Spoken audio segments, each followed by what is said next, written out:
everybody! Today we're going to be talking with Jim Spivey, who is a screenplay writer and an editor extraordinaire. There's no book cover to show today because he's a screenplay writer and an editor, but we're going to enjoy our time with him nonetheless. Let's go. Oh my God, Jim Spivey, what is on your head? This is the crown of Galactus. Hey, you said you were going to come in costume, so I had to feel like I was participating. Oh my God, you're totally participating. Do you want to see what I did? Yes, I do. This is just for you, by the way. This is just for you. So 3, Oh goodness. 2, 1. Yes. There we go. I even have muscles built in. Like there's softness going. This is Hubster's costume, but I stole it for you. Aw. For those of you who don't know, Jim Spivey is obsessed with Superman. I almost said Spider-Man because I like him better, but I'm sorry. That's okay. But yeah, Superman's my dude. Superman's my dude. It goes back, and it's weird because he wasn't like always my dude, but when John Byrne did the relaunch after Crisis on Infinite Earths, it was just sort of like he just became my dude. He became your dude. Well, I'm gonna stop being your dude because I will take this off.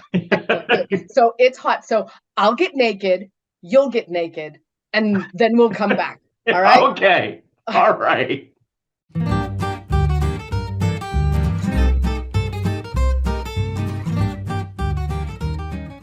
So just so everyone knows, I don't actually get naked. I just want to make that very clear. Like it might, it's just I'm not naked. That would just bruise everybody. And that was the entire audience's sign. I mean, nobody wants to see me naked. Not me, not even Hubsters. Like there's a limit to what people want to see from me. And well, to be honest, I'm not necessarily sure anybody wants to see me naked right now. But anyway. All right, that's it. That let's not go there. That takes us down. Like psychoanalyst, alley and all that sort of stuff. So yeah, let's just sort of skip that part. We'll move on from nudity. So everyone, This is Jim Spivey of Working Vacation Studios. And he is many, many things. He is a screenplay writer. He is a editor, both of comic books and of prose novels. So we're here to talk to him today. So the first thing we want to learn about is, I talk to a lot of prose writers here, but you're the first screenwriter that I've had on. So, what made you zero in on screenwriting? That's a good question. It sort of seemed a natural outreach from doing comics because both are very visual mediums. Both of them work from scripts. And I always liked movies. Movies are just, movies and TV shows, they're fun. And also, much like comics, movies and TV shows are very much a collaborative medium where, you start out with the script and the script is really just kind of the blueprint. But at the same time, as is being brought up in the current writer's strike, you can't start without that script. Nothing really gets started without it.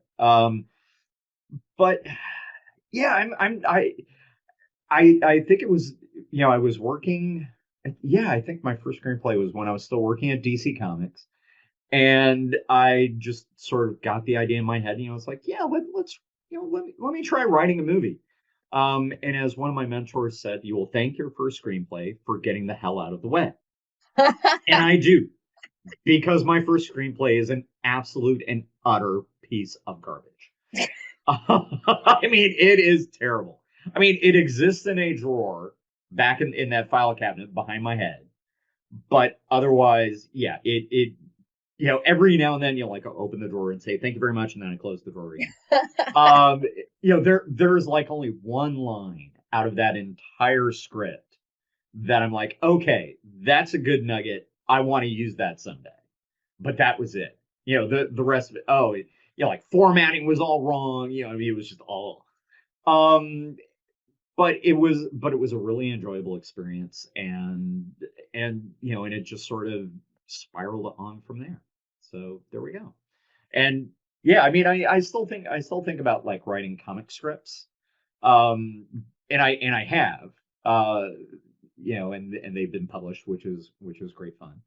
But at the same time, there's just something exciting about, writing something that someday you're going to go to a theater and sit down and watch and just utterly and absolutely lose it when your name pops up on screen. So there we Oh go. my god. So knowing that, like, so many people in this world read prose, Hmm. but because screenplays, comic books, they're visual mediums, people don't often read the page that everything lays out on. The So script, yeah.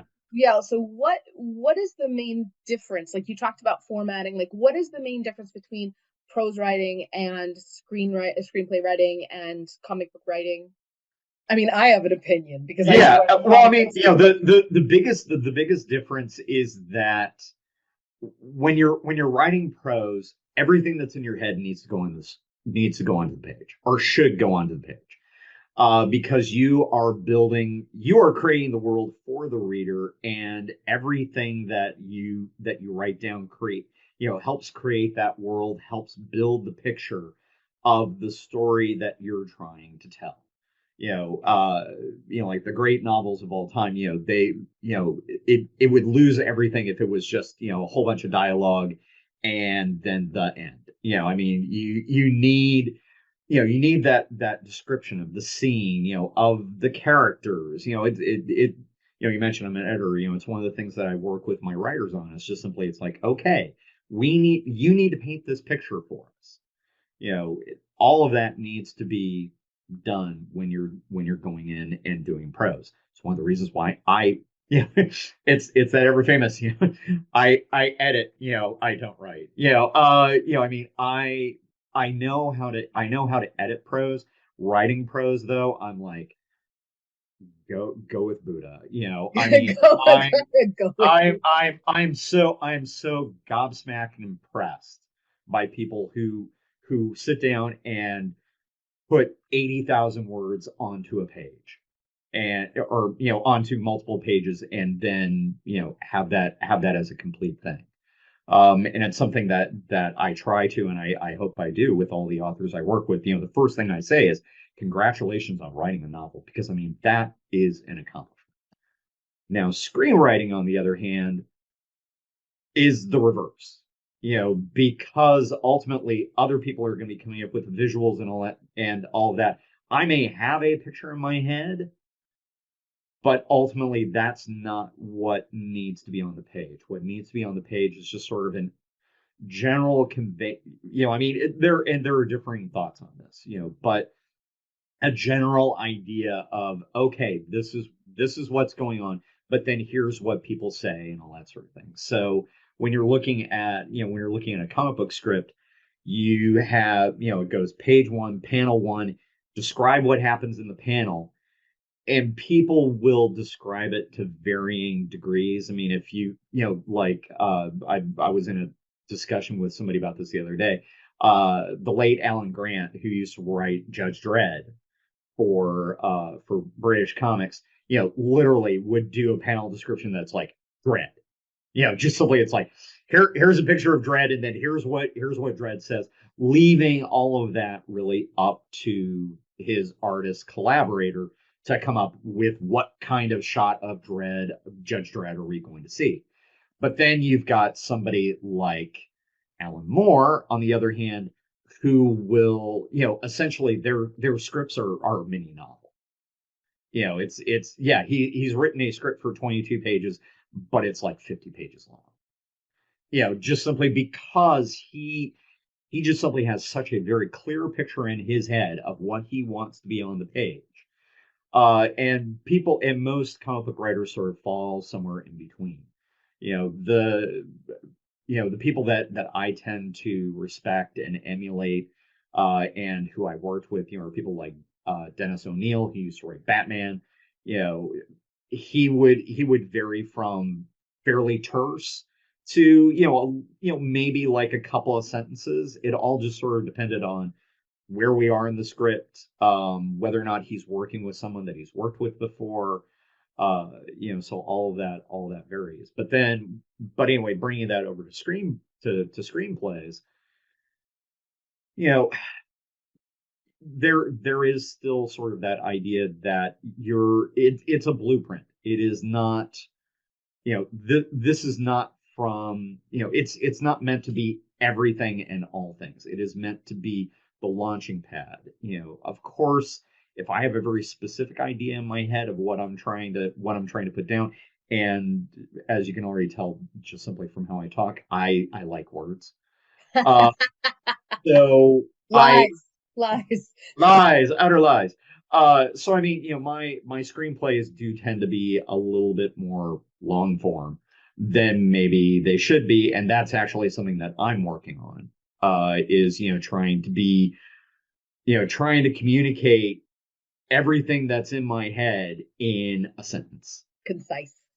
Being very concise, and also realizing that ultimately somebody else is going to take that script, be it the director or an actor, producer, whoever, there are many, many hands that are going to touch that script.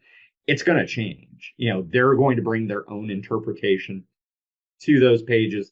They're going to have a different set of visuals that's going to be in their head, and they may ask me, they may not.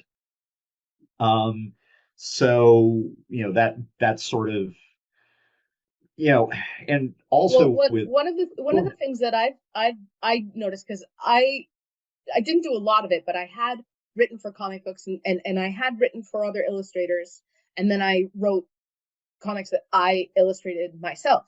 And complete creative control when you're the one illustrating what you're writing. But when I was writing for someone else, like, I had this idea in my mind that wasn't what ended up being the final illustration. And one of the things I realized is, between comic book writing and prose writing is, descriptions are very matter of fact, like you said, like super concise. You don't need beautiful words to be able to convey you really don't. Super truncated. But you also need to be able to let go of your ego a little bit. Some people are very used to collaborative processes, like you said, and then other people are so used to having complete creative control that there has to be some ego in there that gets let go when it's not exactly what you pictured in your head. Exactly. And I mean, it's also true, even with prose, is that if anything, even more ego is invested on the page because you do have complete control. And that's something that I also, that can be hard to untangle, when I come on as an editor. Fair cop, there have been hiccups, times where it's like I'm coming in and saying, okay, I appreciate, congratulations, you've written your novel. However, here are some things that, that I think you need to work on, and basically have the author come back and say, fuck you. If I'm allowed to say that on your channel, I'll mark this you can one censor as adult. that out. It's adult. It's fine, because that gives us carte blanche to say whatever the hell we want. So just, you've earned carte blanche. Oh, don't do that. You know me. You know me. Yep. Anyway, but they've just basically said F you. I think I've done it right, and it's just sort of like, it's your book, it's your name on the front, it's not mine. And I know that with so be it. With indie publishing, it's one thing, but with traditional publishing, it's a different thing, because they can say, "Oh no, you're changing this." Like you. Yeah, you well, I don't, mean, it was very much that way when I was working at DC. And for your watchers, viewers, I used to be an editor at DC Comics. That's how I got my start, essentially my start in publishing. And when you are essentially the caretaker and the company caretaker of, a character who has been around since the 1930s, 1940s, there are some things where I had to come down and say, yeah, no, we're not doing that with Hawkman. I'm sorry. I realized that you think it would be really cool if somebody ripped off his wings and he was without his wings. It's like, no, that we're not doing that. I mean, not saying that that's what happened, but it's that same kind of thing, with traditional publishing, when working with these authors, it's like, okay, yeah, this is your thing, but also realize we as the publisher have invested a significant amount of money into, we paid you, we have to pay our staff, we have to pay for publicity, marketing, cover design, all this sort of stuff. We're paying for all of this. That gives us some degree of, I'll say some degree of control. And that is sort of the big argument between, or one of the big arguments between self-publishing and going with publishers, that self-publishers, they're basically like, I want all the control. And it's like, well, that's great. And I, if that works for them, great, go do. Just realize that all the stuff that the publisher does is now on you. It's not like your book is going to magically find its audience. As you've got to advertise, you've got to publicize, got to market. There's so many, and also you have to pay for cover design. Yes, you could do it yourself, but should you? And all of that stuff, now is coming out of your pocket. And cover design, I have to say, is my kryptonite. Everyone's like, Nicole, you illustrate, do your own covers. I'm like, no, I can't. Like, I literally can't. Cover design is such a different discipline.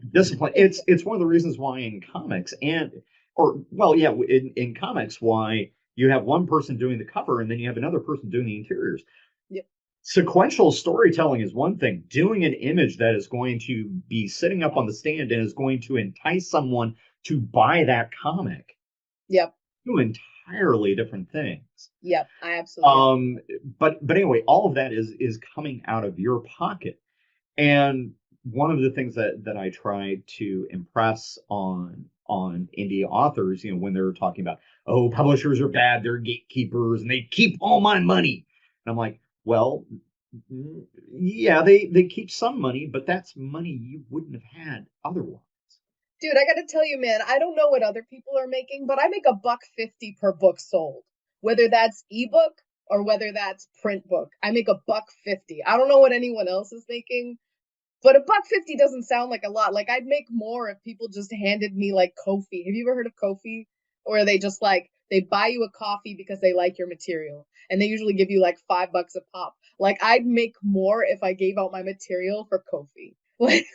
Yeah, I mean but that's the thing, is that with publishing, if you're able to find that champion, you're able to find someone who likes your work and wants to publish your work, they will pay you a nice sum of money up front. Yep. Against royalties, and then they are taking on the majority of all of the rest of those costs. And that's the disconnect. I mean, and I know we just kind of crapped on editors a little bit. We just kind of like crapped on editors. Yeah, we're kind of jumping all over the place. Yeah, but let's uncrap on editors for a minute, because there's crap on editors. No, I'm an editor. That's why I'm coming back. I said let's uncrap on editors for a minute. Yeah. Because sometimes having complete creative control is a bad thing, because you don't see your holes, your mistakes, your pacing, your clarity, because you're so in it, you can't see it. And I know that's the value you bring. I will always pay for an editor. Like, I don't think I would ever have the balls to put out anything without an editor, because no matter how much I look at it, I know what I mean. But does somebody else? It's in your head. It's just a matter of whether or not it's on the page yet. Yeah, so I mean, when you're looking at editing, I know that you said people can just write you off and say whatever, but there has to be times where you have people that really need that heavy edit, really need Oh my that. God, yes. I mean, it's being a freelance editor is a very weird gig. Because unlike the publisher editor, you know, they don't have to be nice. I mean they usually are.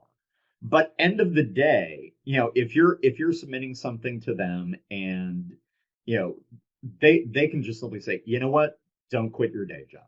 You know, Ouch. again, I'm being kind of extreme here. Yeah.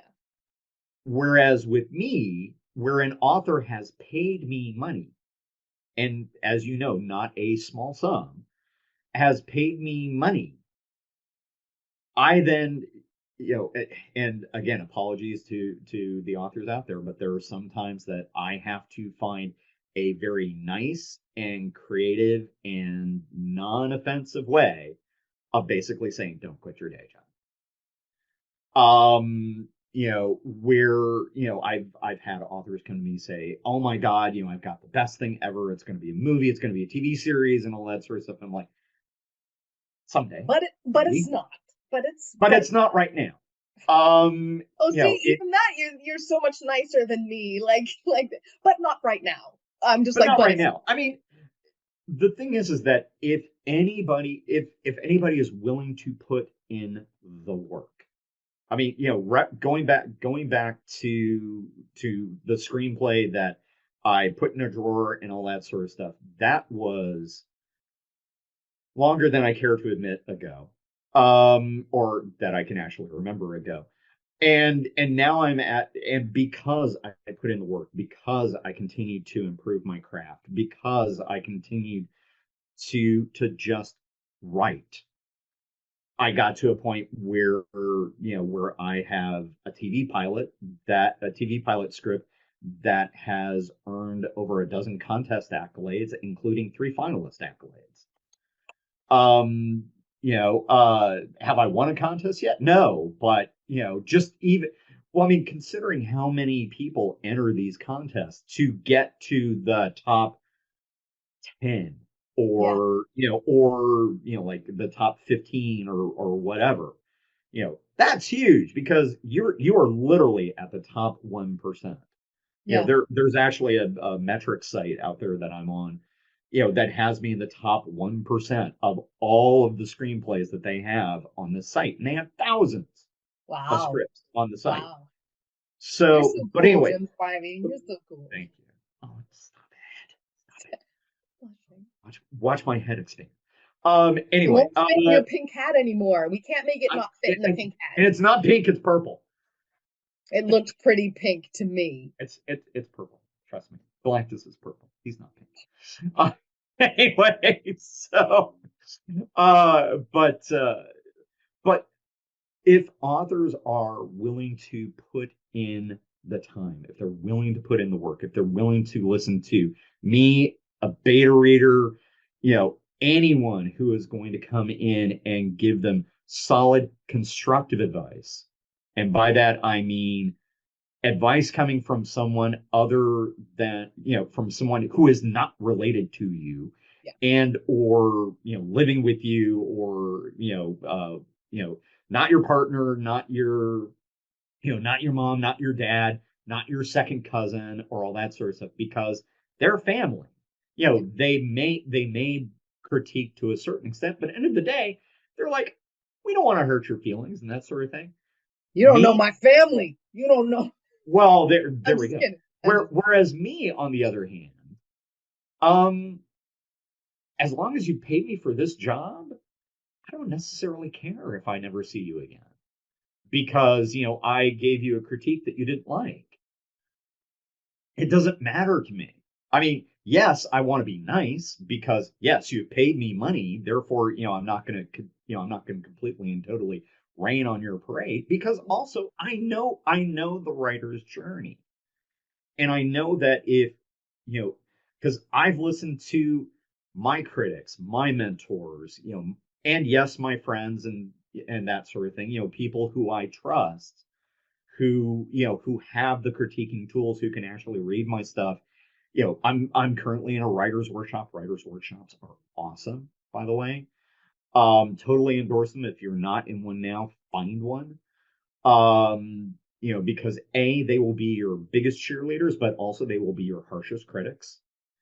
Or not necessarily harshest, they will be your best critics, because again, they are coming at it from, they have a similar skill set to you, and they are also coming into it with a fresh set of eyes. Anyway, I know I'm going off on all these tangents, so hopefully it'll keep us on the path. But if authors are willing to put in the work, I know that someday that story will get there.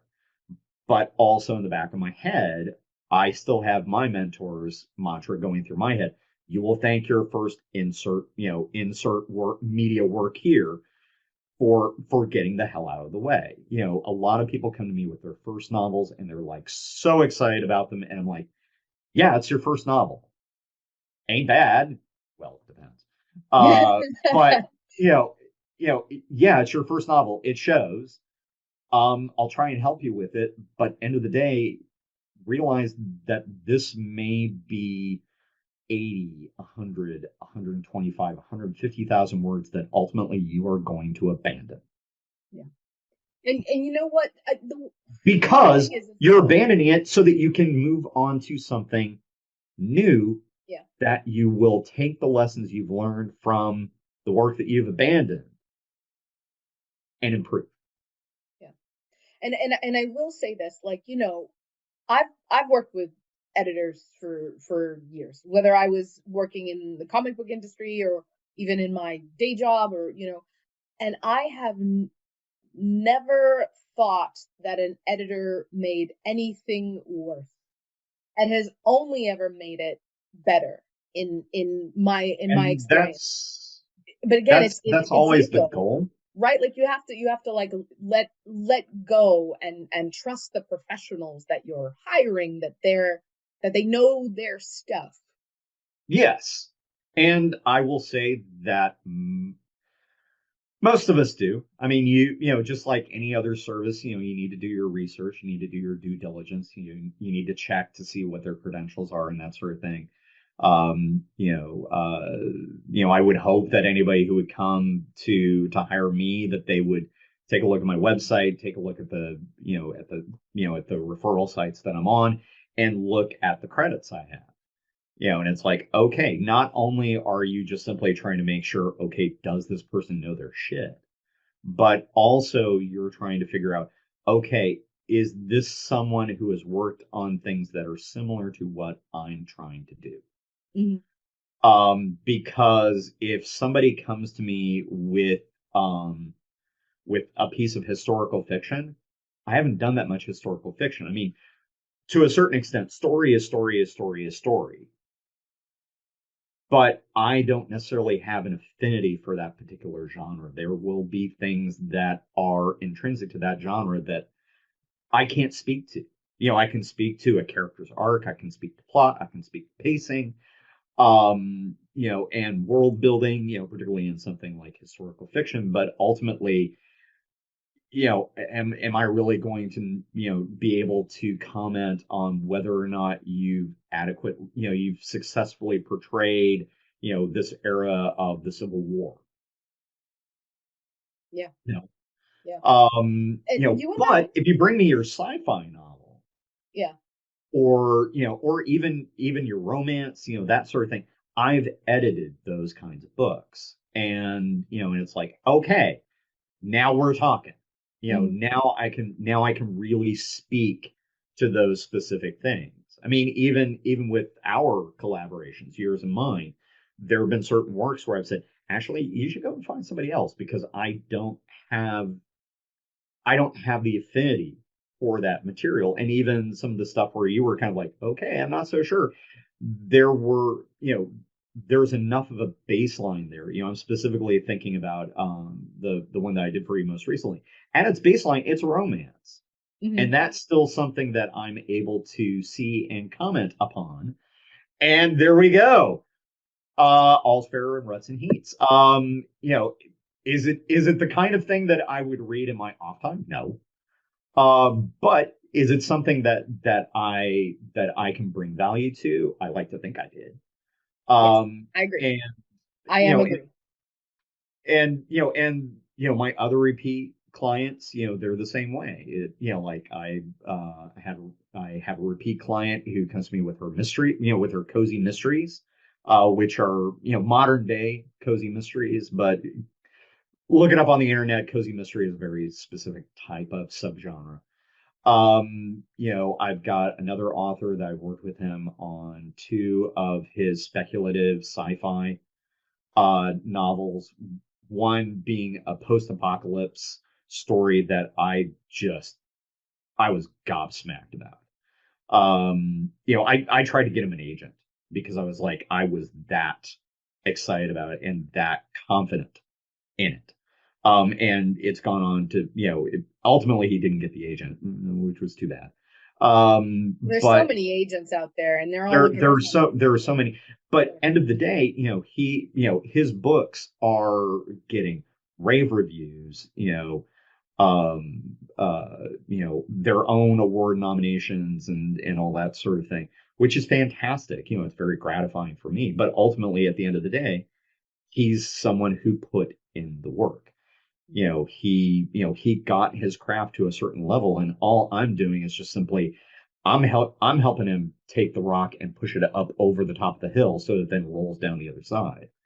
He's already taken it like 3/4 of the way. And I know that you and I have talked beforehand about the difference between developmental editing and line editing and how they're not the same thing. No, they're So, not. can we talk a little bit about the difference Sure. between those two things? Sure. So to be real, to go with the second one first, line editing or copy editing, proofreading, that sort of thing, that is nuts and bolts. That is me checking grammar, spelling, uh, you know, asking queries like, okay, on the last page, this person was in a car. Why are they now walking? It's stuff like that. It's meat and potatoes. It is an edit that needs to be done. I love me some meat and potatoes, like yum. Yeah, well, it's just simply it's making sure that your prose doesn't come out reading like Minimum a dog face in the banana patch. Or that What you reference is that? Like, what is that really a thing? Did you just? it's an old Steve Martin line. Oh, okay. Um, All right. Okay. All right. Anyway, go look up, viewers, go look up the Steve Martin making your kids talk wrong when they go to school. It's one of his earliest routines, and it's really pretty funny. Anyway, Wait, hold on. Before we dive in, because we make jokes here. We do make jokes here. okay. Have you ever seen the movie? Oh my gosh, Kung Pao Enter the Fist. No. So what it is this movie where they took an old kung fu movie, they Uh-huh. dubbed it with the wrong words. They just Oh made yeah. up, and then they just photoshopped like some white guy's head on the top of these kung fu bodies, and they have this one guy who they gave him this high whiny voice. He's like, "Here's my face to your fist style," like, and they're like, "We trained him wrong as a joke," and so Yeah. I like mean, how you train your children wrong. It's just like we trained them wrong as a joke. well, I mean, just quickly, so that now they don't have to look it up. It was one of Steve Martin's routines where he was saying, when you're around your children, talk wrong, so that their first day of school, they raise their hand and they go, "Ma'am, I'm a dog face in the banana patch." Anyway, but it's just simply make sure that that you use that you're applying the correct difference between there, and there. Homonyms. Goddamn The homonyms. possessive there, the contraction there, and over there. That you're spelling that correctly.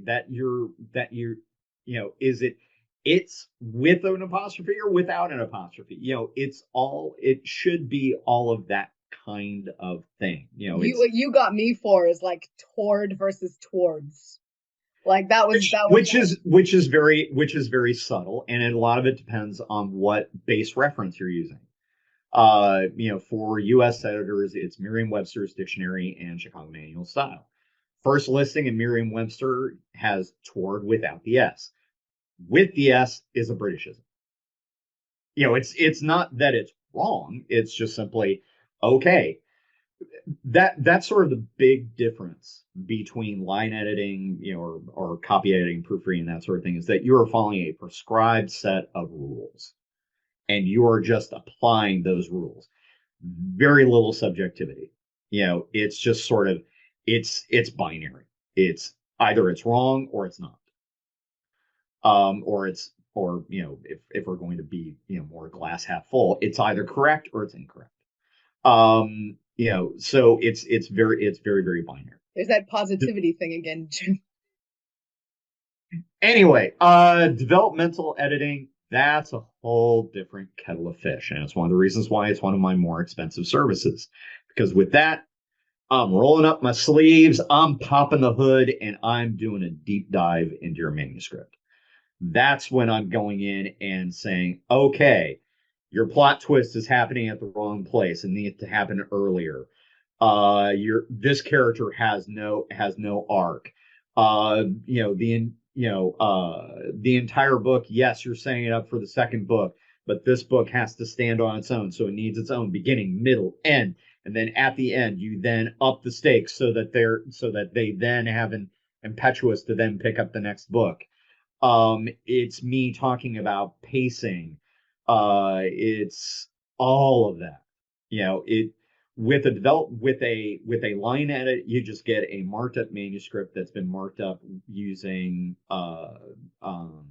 the comment tools in Microsoft Word. With a developmental edit, you get that plus a whole bunch of margin notes in there, calling out very specific things. And then typically for me, like a 5 to 7 page document telling you in depth what my thoughts were and where you could potentially improve.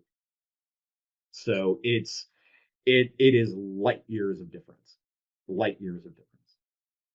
I got a manuscript review recently, and to your point, it was very different because it wasn't just content and clarity. It really kind of dug in and said, is your character growing over the course of this, or is the point for them not to grow?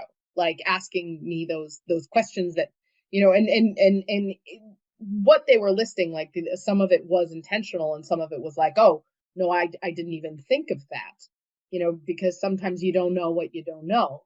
And so I found it very helpful. But key note to everyone: if you're getting a developmental editor, get it before you release the book. Absolutely. I got it like after I released the book because I was like, this will just help me learn for next time. But they made some suggestions where I was like, oh man, well shit, it's too late for that. Too late for that. Too late for that. So yeah, typical timing for a developmental edit is not after you've completed your first draft. That's too early. Because there's still going to be a lot that you haven't figured out yet. Better, and also again, I reference you back to, it's an expensive service, at least with me. What you pay for, Jim. Absolutely. Absolutely. But just sort of to give you kind of a basic idea, for, let's see here, let me bring out the old calculator. So let's see here. Let's say it's an 100,000 word manuscript at my standard, at one of my, I have a bit of a sliding scale. It all depends on how much work I think a manuscript is going to need. But on my base, sort of my basic developmental editing rate, $3,750. It's an investment. It's an investment. So you don't want to pay that when I'm going to basically completely and utterly redline your entire manuscript.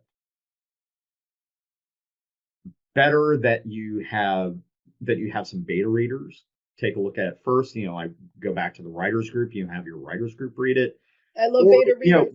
I love them. beta readers are fantastic. They're fantastic. And going back to that author who I love, and who's got all the awards and all that sort of stuff, before it even gets to me, it's gone through at least 2 rounds of beta readers. And he's made revisions based on what they've had to say. Then he gives it to me for a developmental edit. And granted, with him, he gets a little bit low rate because he's badass. But well, I mean, also, like, come back to me because I want more and more of your stuff. So I'm going to give you. I want more and more of your stuff, but also it's like I know that I'm not gonna, I'm not gonna have to tear, going back to my car analogy, I'm not gonna have to tear out the engine and rebuild it. Mm. All I'm mainly doing is I'm just simply going in, maybe changing some spark plugs, checking the hoses, and I mean, there is not as much work involved. But anyway, it's just do beta readers at least 1 round. And again, with beta readers, don't just give it to your mom, your dad, and your best friend. I gotta say, man, I've given my work to my husband. And I'm like, here you go, husband, give me feedback. But the truth is, he doesn't know how to give me feedback. So he's like it, I like it. So you have to find those people who understand how to give you feedback and what you need. So sometimes I even specify, like, I'm looking to make sure that you understand what I'm talking about, that I want you to call out the language that I'm using that's wrong. If there's a sentence that's awkward to you, let me know.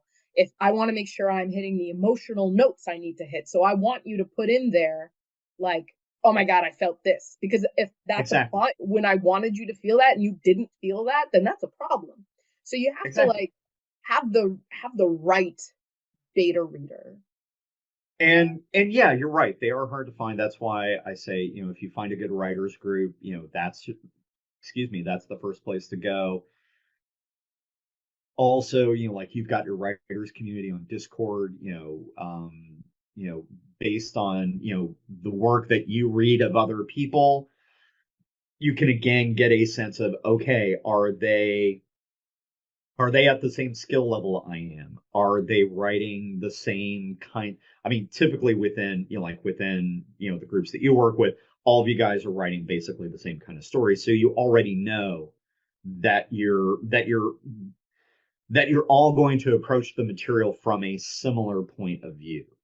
Then all you're doing is you're just simply trying to find your crew. You're trying to find the people who will get you, but also at the same time will be critical of you, and critical, as you point out, critical in the right way. In other words, using the right tools. Kind of the same tools that I use in my toolkit, but obviously not necessarily to that degree. Just simply because it's what I've spent a lifetime, building. Is very specifically, these tools that are meant to help people tell their stories. Whereas ultimately you're just working with other people who are trying to tell stories as you are. But yeah, so at least 1 round of beta readers, then you pay the bucks to send it to someone like me. And and as I said, I tend to be on the expensive side. And that's only because I've been doing this for, again, longer than I care to admit. I mean, you have credentials that, and I have credentials. Yeah, and that's nothing to poo-poo. Yeah, and it comes down to, in addition to doing all my editing work, in addition to doing my writing work, we haven't even talked about, the main part of what I do, which is I have one very big client for whom I do their production manufacturing. That's practically a 9 to 5 job, if not longer. I mean, it's by my contract, I'm giving them about 35 hours a week. So it's not like I have buckets of time to do, to work on my own stuff, much less edit other people. So I'm very selective about who I bring in, and my prices are one of the gates. Just like everybody, again, that's another thing that people complain about with publishers. So they're gatekeepers. They keep out all the good stuff. And I'm like, well, to a certain extent, you kind of need the gatekeepers, just because, I mean, look at the proliferation with self-publishing. There is now so much stuff out there. It is hard for readers to find. Pardon me for saying it this way. It's hard for readers to separate the wheat from the chaff. I agree. Like, I want to support indie authors, and every author that I've had on this show, like, I really liked their book. I wouldn't have asked them to do an interview with me if I didn't like their book. But I've definitely picked up some indie books where it's obvious they didn't have an editor.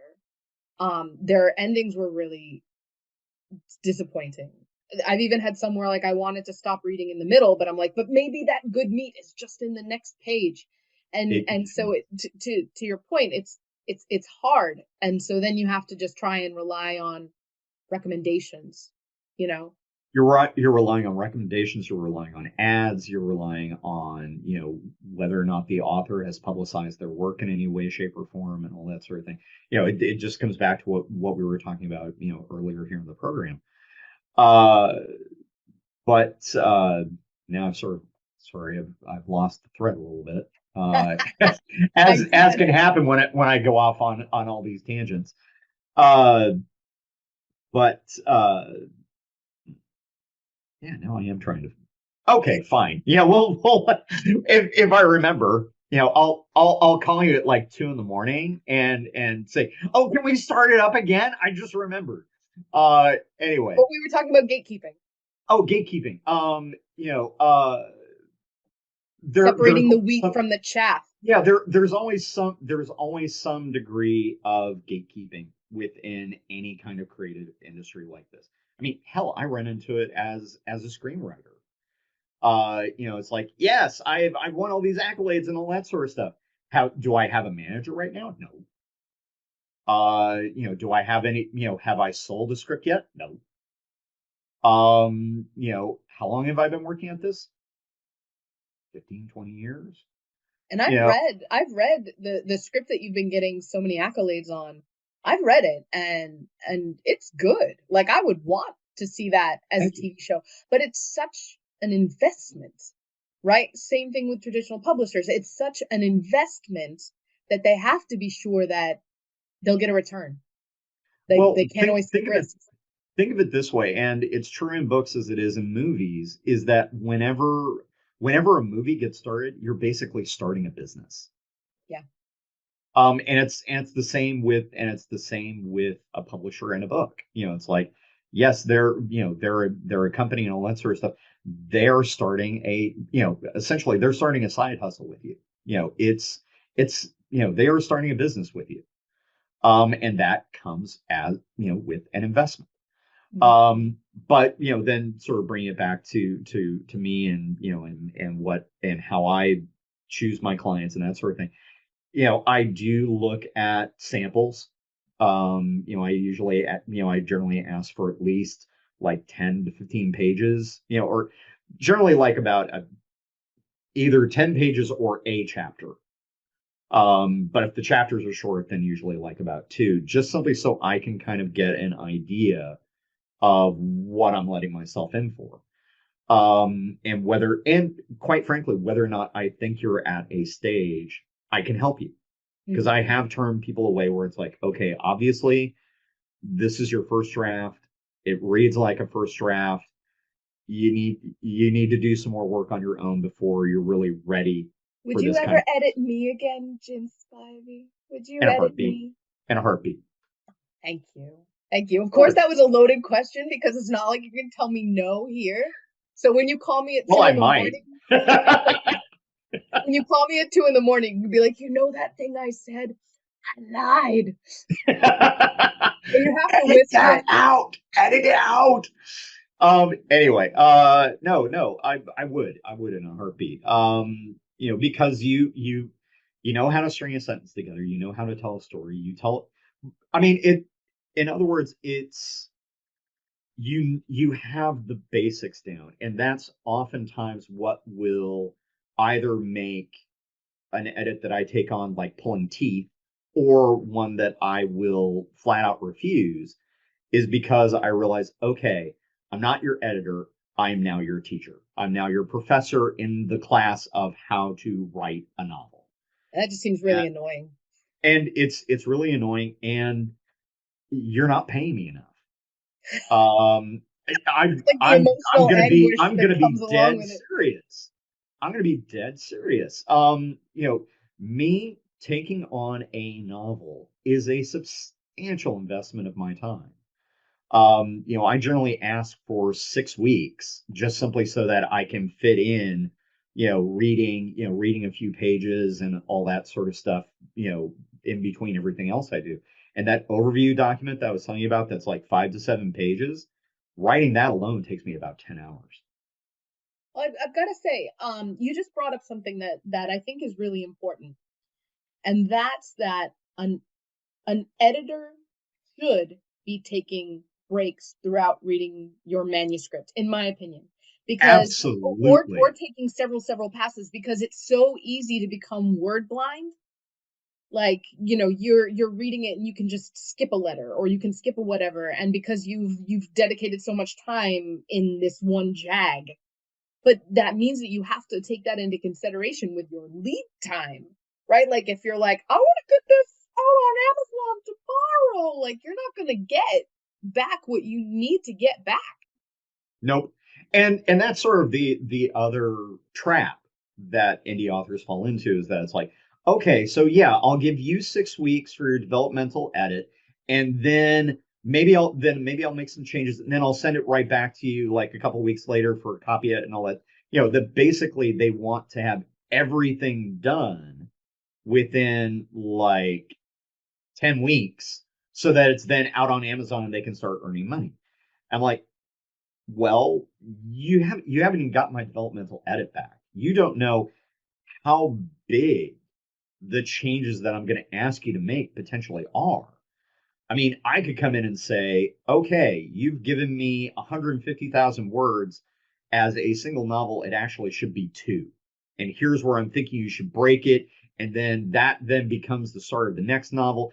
That's a massive landscape change that you can't just simply do in an afternoon. And there's Um, also the opposite is true. It's just like, this is 150,000 words. It needs to be 80. exactly. This, And to quote Stephen King, "Kill your darlings." Like, oh, where do you cut it? absolutely. Yeah. Absolutely. There are some things that, I could come back and say, okay, you've got these two characters here, they should be one. Or you've got this other character over here who's basically just whose only role seems to be show up and give exposition. Find another way to give that exposition, get rid of that character. They're not necessary. They're not contributing to the overall uh arc of the story. Mhm. uh it's everything that you put into your work has to be there for a purpose, and that purpose can't be a function,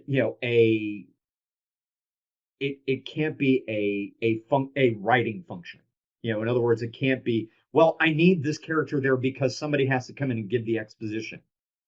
No, that character has to come in and have a genuine effect on the story and how it goes, and also for themselves have their own arc. Like every character that you put in, that you actually give a name to and give lines to, they need to have an arc that has a beginning, middle, and an end. They need to have some way that they start the story in one place and then they end the story somewhere else.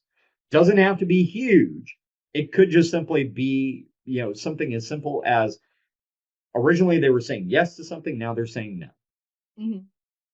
But that change of point of view then affects all the other characters and affects the overall plot of the story. Everything has to have a purpose. Let's take this back to screenwriting for a second. I know that we're Sure. getting close up on time. I want to take this back to screenwriting. So I know that with Guns of Perdition, which is the one that you've written that's getting so much attention. Yep. I know that you've had several iterations of that, and you've done things like sharing them with writers groups.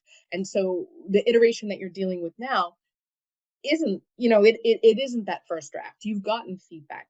What are some of the major changes that you were inspired to make based on this feedback? Well, big change number one was originally it was a feature film. Now it's a TV series. And that was a huge change. And the mentor I'm working with now, he's like, yeah, I can see it because you take so long to get into the action. That doesn't happen. That happens in film, where you've got 2 hours to play with. But in a TV pilot, you've only got an hour. You got to get right into it. You've got to dive in. So that was pretty big. And some of it is also just self-feedback. Um, going into it and, realizing as it went from being a movie to a TV series that I had two characters, both of whom were characters of color who died very, very early in the film. And I was like, that's a bad idea. Just because, and it's something that every author is going to deal with, particularly an author myself. Just You realizing white male. exactly. I'm a white straight male.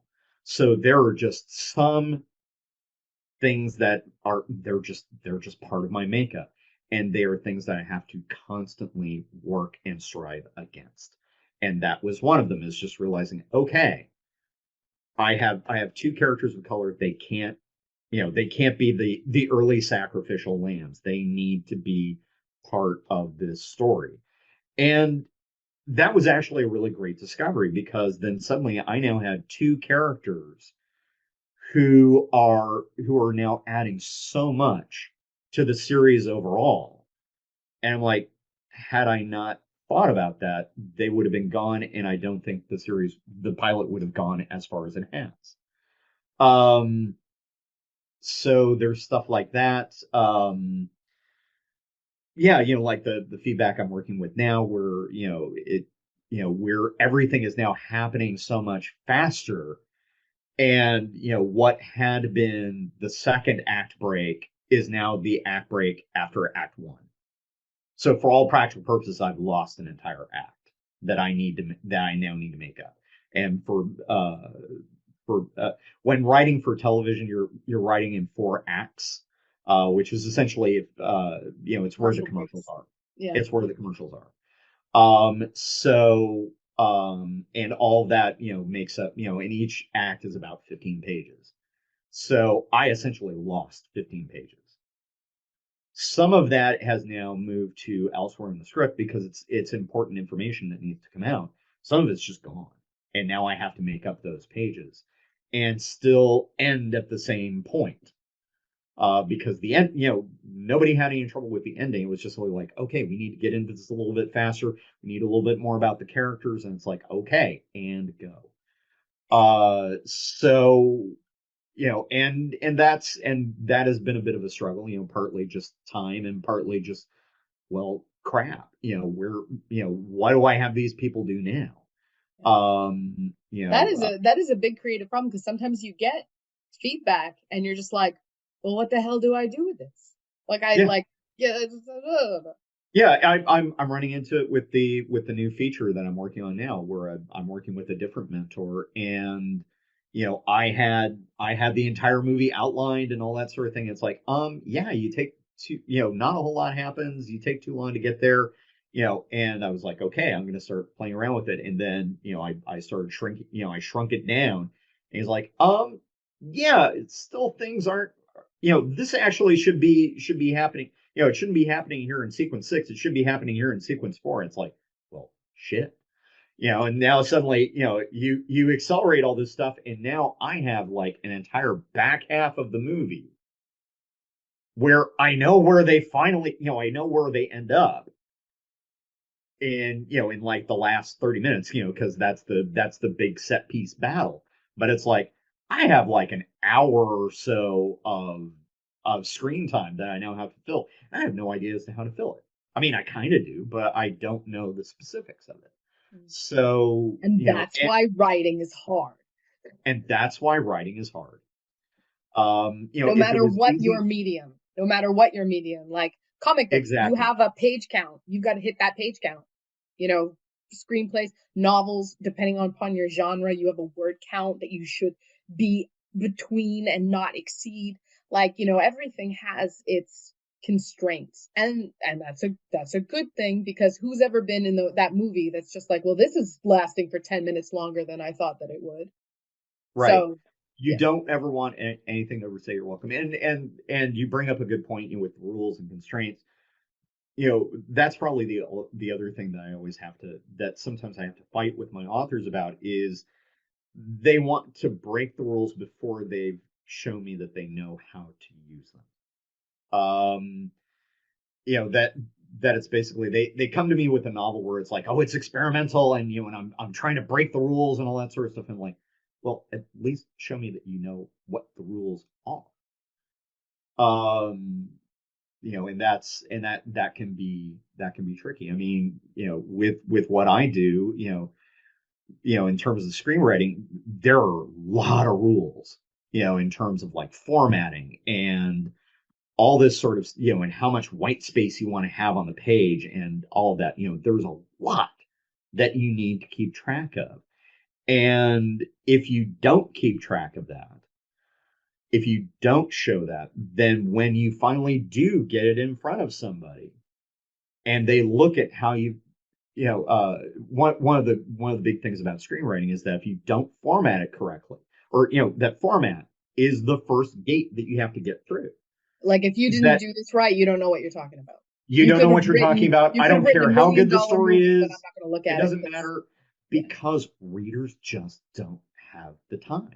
Everybody's like, "Oh, can't you just read like 10 pages?" That's half an hour of their time that they could be spending on something that is worth their time. Not to say that your work is bad. I mean, it comes back again to something we were talking about at the beginning. I am never going to tell anybody that their idea is bad.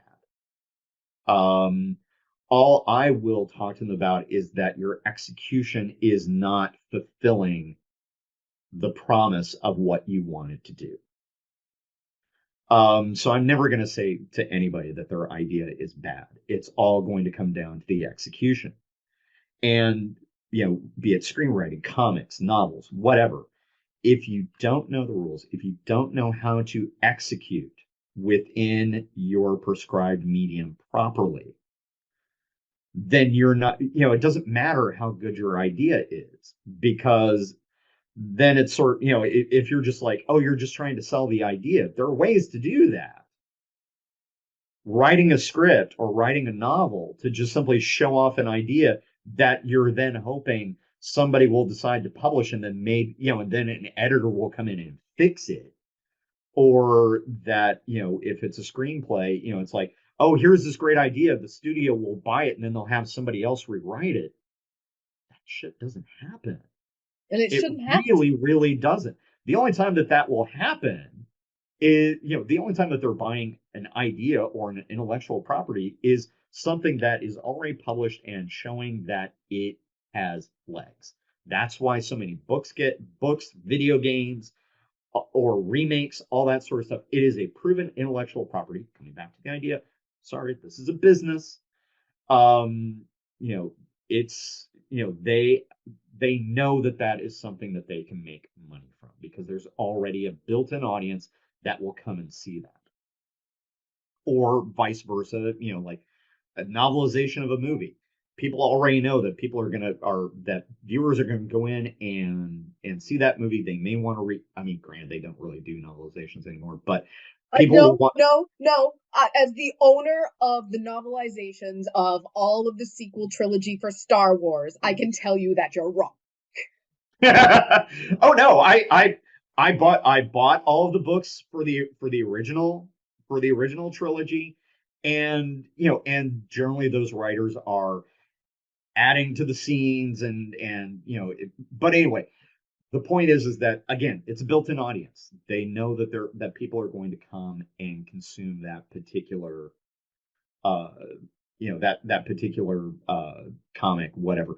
That's why you see comic book adaptation, like why there's a Star Wars comic, why there's a Star Trek comic, Planet of the Apes, all that sort of stuff, because they know that people are going to come and buy that.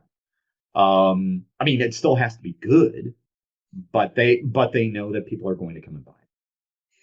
All right. So if we were gonna summarize this or help wrap us up, because we're right about at time, like, is there a last thought that you want to leave people with, either about what you do or about how to create the best content they can? Or you have the floor, Jim. Oh, good Lord. I guess I'll just reiterate stuff that I've said earlier. Put in the work, take ego out of the equation, and do your due diligence in trying to find someone, but also at the same time, don't go out and find an editor and have them edit your first draft. Get people to look at it first, make revisions based on that. And that's the other thing, is be open to revisions. Yes, end of the day, you can decide whether or not you want to do the revision, but really give the revisions some thought. Don't dismiss them out of hand.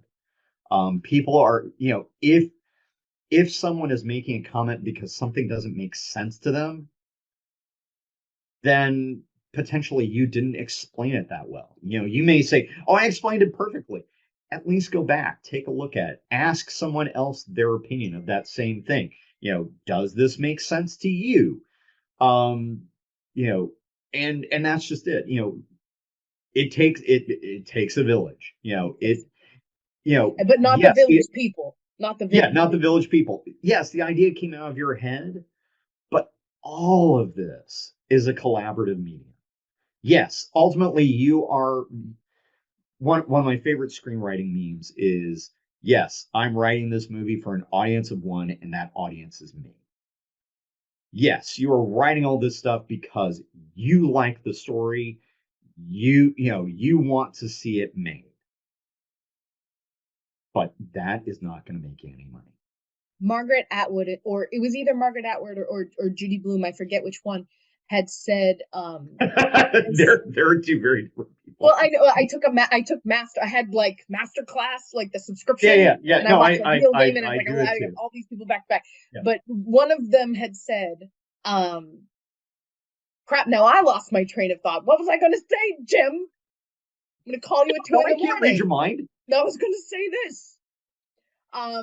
Well, you have edit. Okay, you have the edit privilege. Once you let your story go into the world, it doesn't matter what you think about your story anymore. It's about how the reader interprets your story. You might have meant A, and the reader might say it's O, and that's the truth.